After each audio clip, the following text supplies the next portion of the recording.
পাবনায় এনজিও ম্যানেজারের বাসায় ৪০ লক্ষাধিক টাকার স্বর্ণ ও নগদ টাকা চুরি। আইনি সহযোগিতা না পাওয়ায় সংবাদ সম্মেলন। পাবনা থেকে সিনিয়র রিপোর্টার জাহাঙ্গীর আলমের প্রতিবেদনে দেখুন বিস্তারিত। ক্যামেরায় ছিলেন সোহানুর রহমান। ধন্যবাদ সবাইকে। পাবনা জেলার আটঘরিয়ায় একটি এনজিও ম্যানেজারের ভাড়া বাসায় দুর্ধর্ষ চুরির ঘটনা ঘটেছে। গত 12/4/2025 তারিখে সংঘটিত এই চুরিতে আনুমানিক 40 লক্ষ টাকারও বেশি মূল্যের 20 ভরি স্বর্ণালংকার এবং নগদ 20,000 টাকা খোয়া যায়। ভুক্তভোগী মোহাম্মদ মিজানুর রহমান, যিনি এনজিওর একদন্ত শাখার ম্যানেজার, মঙ্গলবার প্রেস ক্লাব পাবনায় এক সংবাদ সম্মেলনের মাধ্যমে এই ঘটনার সুষ্ঠু তদন্ত ও ন্যায় বিচারের দাবি জানিয়েছেন। 12/4/2025 তারিখ সকাল 9:30 ঘটিকা থেকে দুপুর 1:30 ঘটিকার মধ্যে আটঘরিয়া থানাধীন দেবোত্তর গ্রামস্থ মিজানুর রহমানের ভাড়া বাসায় চুরির ঘটনাটি ঘটে।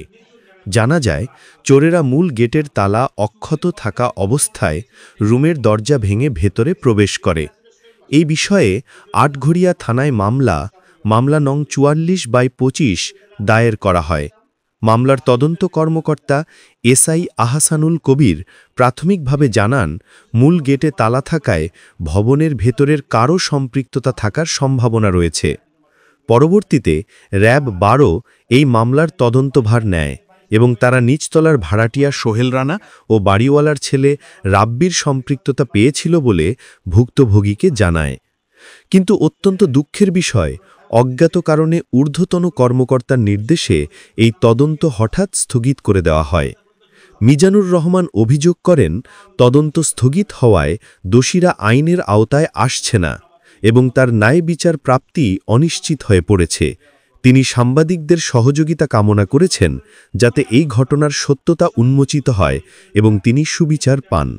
আজ আমি অত্যন্ত দুঃখ ও ক্ষোভের সঙ্গে আমার পরিবারের উপর ঘুরে যাওয়া একটা গুরুতর চুরির ঘটনার বর্ণনা দিতে এসেছি।